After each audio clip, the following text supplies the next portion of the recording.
Hey there, guys. Happy November of 2023 to you. How are you doing? This is Rob of Rule of Two Review. Welcome back to the channel. And today I want to finally discuss an idea that's been rumbling around in my brain for quite a few months.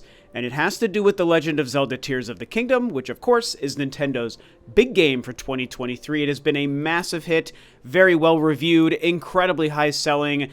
A lot of people really love this game, but there's also some controversy and some divisive opinions that have surrounded the game since its release. And as somebody who is on record being a massive fan of the game, I want to discuss why it might be divisive and if some of that is deserved. So first and foremost, I want to revisit my feelings on this game because I think it's important when trying to break down the fact that there are some divisive opinions and some people who feel like the game maybe really wasn't worth the wait or didn't do enough different or were disappointed with the story. That is one of the biggest complaints and largest conversations I have personally seen. But to go back to what I mentioned, I personally love Tears of the Kingdom, you guys. To me, it is a great sequel to Breath of the Wild, and I think that by and large what they were trying to do to take the original template of that game and elevate it to something else, I think they mostly succeeded. Is it a perfect game?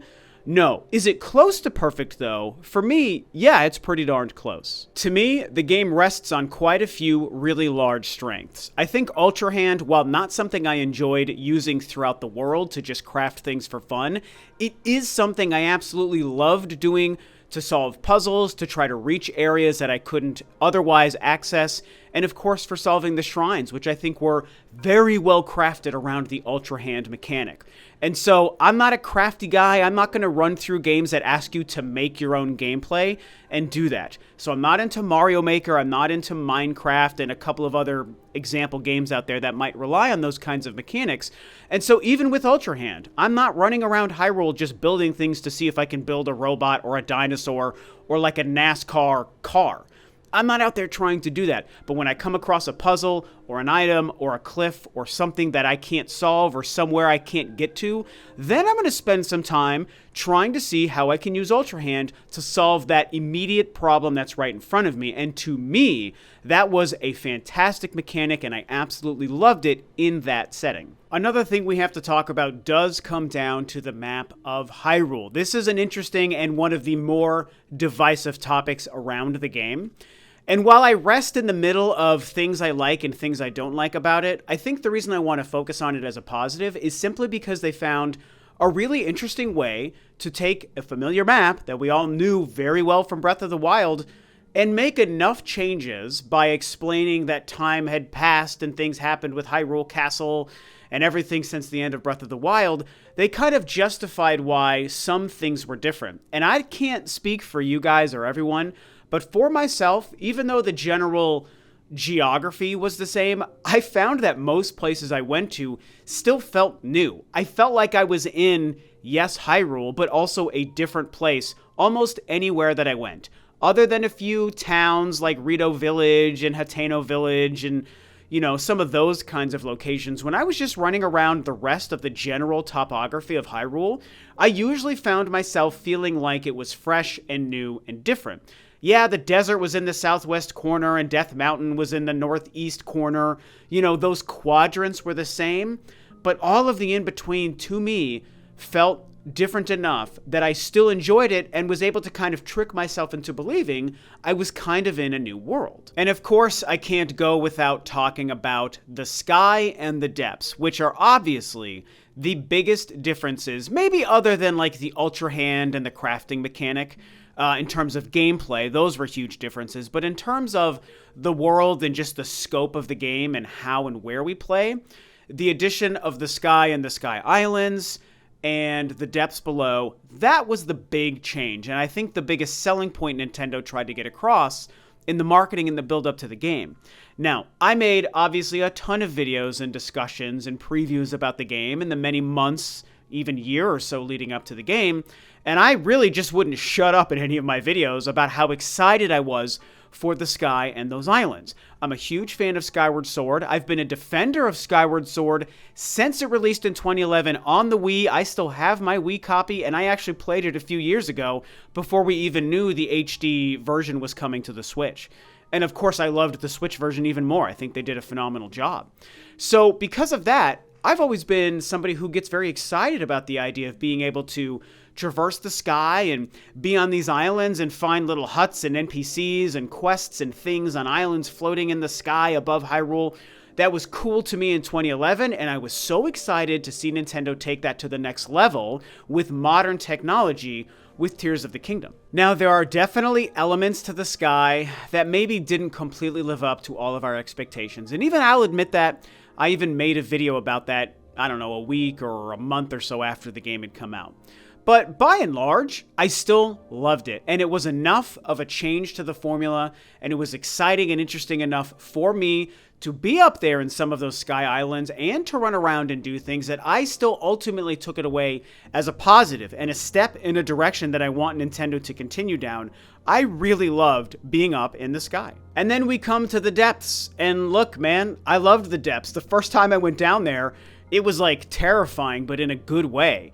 And you're falling and you're like, whoa, I'm going so far down below. And you think it's going to be one little kind of sectioned off area below, and you would find a couple of different portals that would take you to the caves and the depths, and it would just be some of that, right?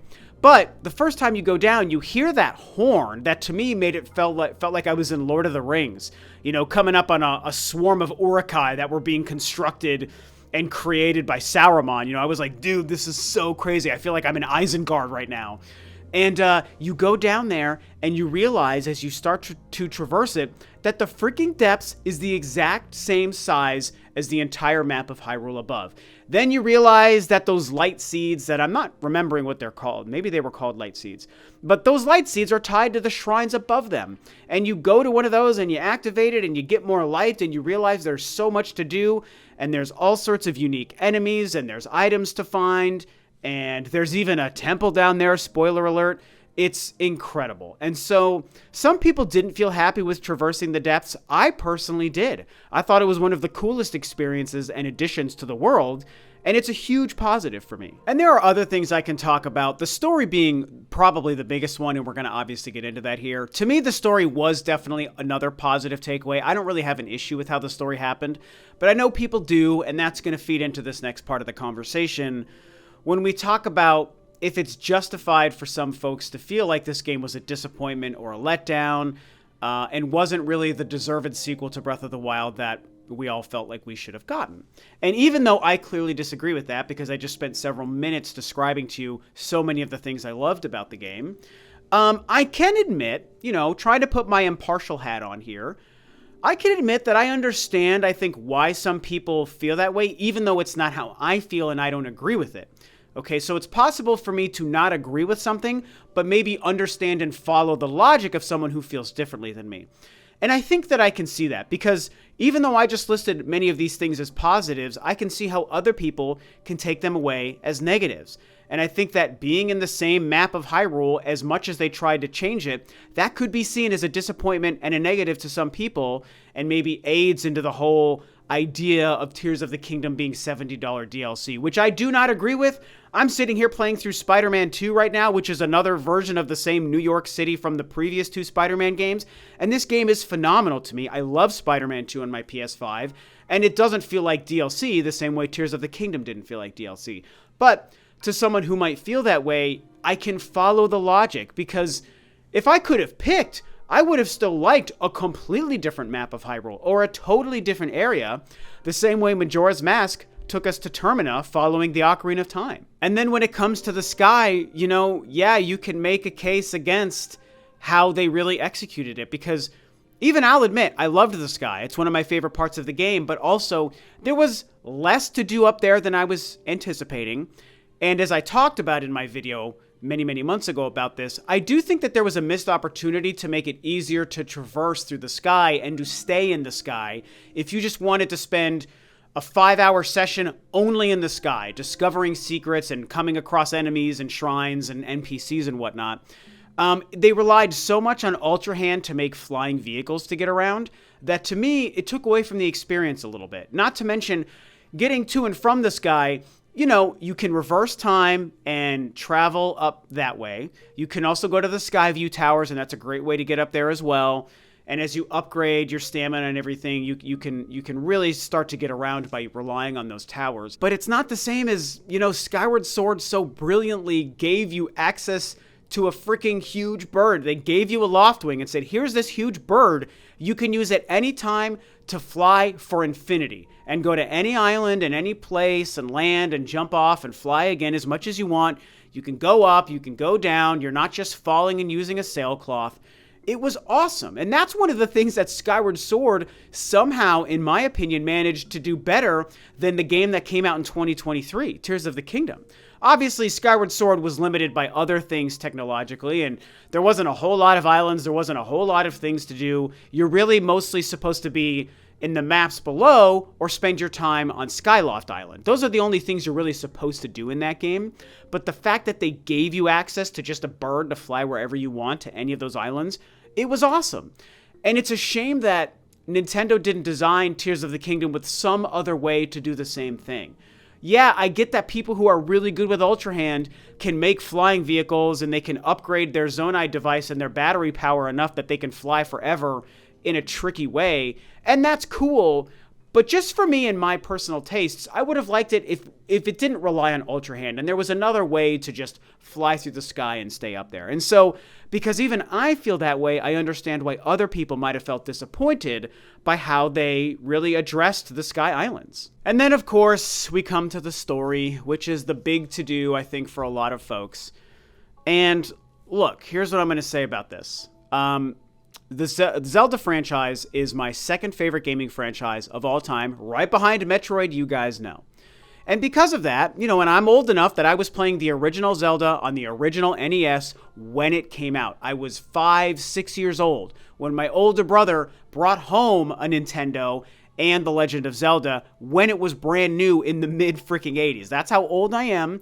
So I say that just to qualify myself as somebody who's been playing Zelda since it began, and I've played every iteration, every era, every generation, every console version. I've played all of it, except for a few of the Game Boy games. The Oracle games I've never played. Everything else, I've played all the Zelda games. As they were new, by the way. I experienced them in their snapshot of time. And so, because of that, I'm very familiar with the most important story beats and narrative beats and the lore of the Zelda franchise from the first game through Tears of the Kingdom. However, I'm not the kind of lore expert for Zelda that I like to consider myself for Metroid. There are other people that know it a lot better, and those are the people who, for the most part, I've seen being the most disappointed by the nature of the story. For me, when I look at the history of the templates of stories that prior Zelda games have done, and then I look at the story that they tried to tell with Breath of the Wild, which to me was okay, but not all that exciting. And then I look at, I factor in Hyrule Warriors Age of Calamity, which was weird, but I loved that game. And then I combine those, and then I factor in what Tears of the Kingdom did with its story. I think that, yeah, there are some plot holes. I think that that's the biggest issue some folks have. There are some plot holes. Other folks felt disappointed by the climax. I'm somebody who, I can see those plot holes with the time travel and the Master Sword going back to Zelda, and why did she wait so long, and why was Link not more involved earlier, and it didn't make sense with this Master Sword, and Age of Calamity made things even messier with the champions. And it gets a little confusing even to me, but those are the big things I see people talk about. And yeah, man, some of those plot holes are there. But I am somebody who personally doesn't care. Because when I look at just the individual story of the game and what it was trying to tell with Zelda going into the past and becoming and working with the champions and Rauru locking Ganon away for so long until he came back, and yeah, the citizens of Hyrule don't seem like they reacted to the events of Breath of the Wild in the way that makes sense, but I don't care because I still liked what they did. I don't like that the champions' faces were obscured by those stupid helmets. That's a dumb choice. But it's also so minor in the grand scheme of things that I don't care about that. When I look at the big swings of the time travel and Master Sword and the fact that it was stuck in that dragon's head, which was Zelda the whole time, and just all of that stuff with locking Ganon away and then him coming back, man, it was so cool to me. And I also loved the final battle and the climax of that story. To me, it all worked. Maybe it clashes with the lore of the prior games. Yes, that is true. But does it work as its own self-contained story? For me, it personally does. But if you're somebody who cares about the bigger picture, that's where I think we see people being very disappointed with it. And I can understand why, because even though I don't care about the plot holes, the hard truth is there are plot holes. And so at the end of the day, it comes down to the question, did Tears of the Kingdom truly deliver being a proper sequel to Breath of the Wild? Is it the game that we wanted it to be and maybe feel like it deserved to be? Obviously, there are a lot of people who don't think so. That's the purpose of this conversation, and I explained why some of those people feel that way from what I've seen. But for me, yeah, it's the exact sequel I needed it to be and wanted it to be. They just took the general template, they changed a couple things, they evolved some mechanics, they added the sky, they added the depths, and they told a different version of the story. And to me, it all worked and came together to make an incredible Zelda experience that, to me, fits with Breath of the Wild the same way Ocarina of Time and Majora's Mask fit as direct sequels and prequels to one another. These two games, to me, are the same kind of companions that I find those two older Nintendo 64 games to be. So, to me, it was fine. However, I will say I don't want them to do a third game in this style. I do hope that the next Zelda game that will inevitably be on the next generation system is another reset. Change the graphic style and the art style, reboot these versions of Link and Zelda and Ganondorf, change Hyrule, change the location, different mechanics and just different geography and all that stuff. Zelda normally resets. Direct sequels are few and far between.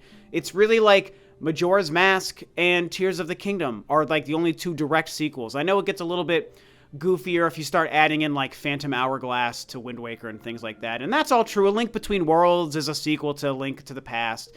But when we look at the big games, the main console games, it's very rare to see direct sequels. So I think it worked for these two games, even though other people disagree. However, I'm ready for another fresh start. I want a fresh take with the next Zelda. That's my personal take and my personal opinion. And that's based on the fact that I think Tears of the Kingdom justified being a proper sequel to Breath of the Wild. And to me, it was worth the 6-year wait. We started the Switch with Breath of the Wild. We're ending it basically with Tears of the Kingdom. And that works for me. So you've heard my thoughts. You've heard my discussions and my breakdowns on the positives and negatives. Where do you fall? Do you feel like Tears of the Kingdom was worth the wait? Or do you feel like it was a letdown? Talk about it. Share your thoughts. And that's about it.